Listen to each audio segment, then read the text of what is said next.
C'est dans l'adoration que le Saint-Esprit atteint le but pour lequel il fut envoyé. C'est dans l'adoration qu'il manifeste plus complètement ce qu'il est. Si je veux sentir fortement en moi la présence de l'Esprit, je dois adorer. L'Esprit prépare à l'adoration, et l'adoration prépare à recevoir l'Esprit. L'adoration ne consiste pas seulement en prière.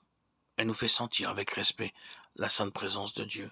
Et souvent, elle a lieu sans parole. Se prosternant en terre, ils l'adorèrent. Exode 4, 31, 12, 27. Nérémie 8, 6. Les vieillards se prosternèrent et adorèrent. Apocalypse 5, 14. Ou bien, elle s'accompagne d'un Amen, Alléluia. Apocalypse 19, 4. Combien d'adorateurs, même parmi les croyants, ignorent l'adoration en esprit? Dans le culte particulier, dans le culte de famille, dans le culte public, avec quelle précipitation on se place en la présence de Dieu sans guère attendre ou sans du tout attendre de l'Esprit qu'il fasse monter plus haut. Et pourtant, c'est la puissance du Saint-Esprit qui prépare l'adoration agréable à Dieu. C'est la chair qui est le grand obstacle à la présence de l'Esprit. C'est donc la mort de la chair qui assure l'adoration en esprit. Il faut que la chair soit vouée à la mort infamante de la croix. Il faut redouter son action et se livrer avec humilité et confiance à la vie de l'esprit qui remplacera la vie du moi. Notre adoration dépend de notre vie habituelle. Il faut que l'esprit guide et dirige notre vie de chaque jour, si nous voulons qu'il inspire aussi notre culte. Une vie d'obéissance à la volonté de Dieu prépare à l'adoration.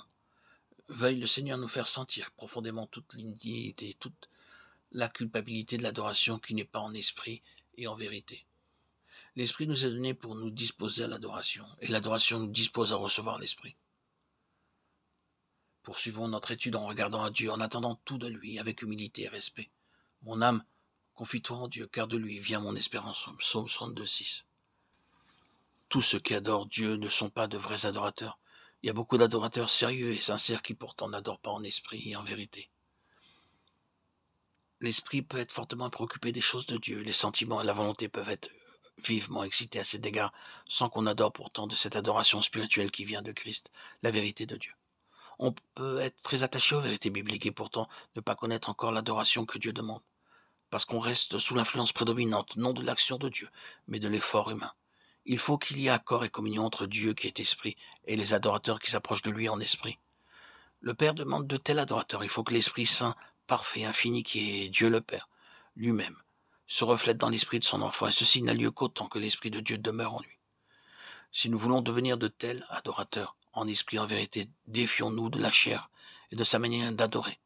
Comme croyants, nous avons en nous une double nature, la chair et l'esprit. La chair est la partie de notre être naturel qui est toujours prête à s'ingérer dans les choses de Dieu et à se charger de tout ce que réclame l'adoration, tandis que l'esprit est la partie spirituelle de notre être, qui reste souvent très faible, ne sachant comment faire pour ressaisir la domination. Notre intelligence peut trouver du charme à l'étude de la parole de Dieu. Nos sentiments peuvent être émus de toutes les merveilles qu'elle nous révèle. Et notre volonté peut aussi prendre plaisir à la loi de Dieu, selon l'homme intérieur, Romains 7, 22, sans que nous en devenions par la moi incapables d'accomplir cette loi divine, sans que nous en recevions la force d'obéir et d'adorer comme nous le voudrions. C'est la présence du Saint-Esprit qu'il nous faut, soit pour le courant habituel de la vie, soit aussi pour l'adoration. Et pour le recevoir, il faut avant tout imposer silence à la chair. Tant que l'Esprit demeure et règne en moi, je suis dans l'Esprit, et je puis adorer en esprit. Que toute chair fasse silence devant l'Éternel, Zacharie 2, 13. Que nulle chair ne se glorifie devant Dieu. 1 Corinthiens 1, 29.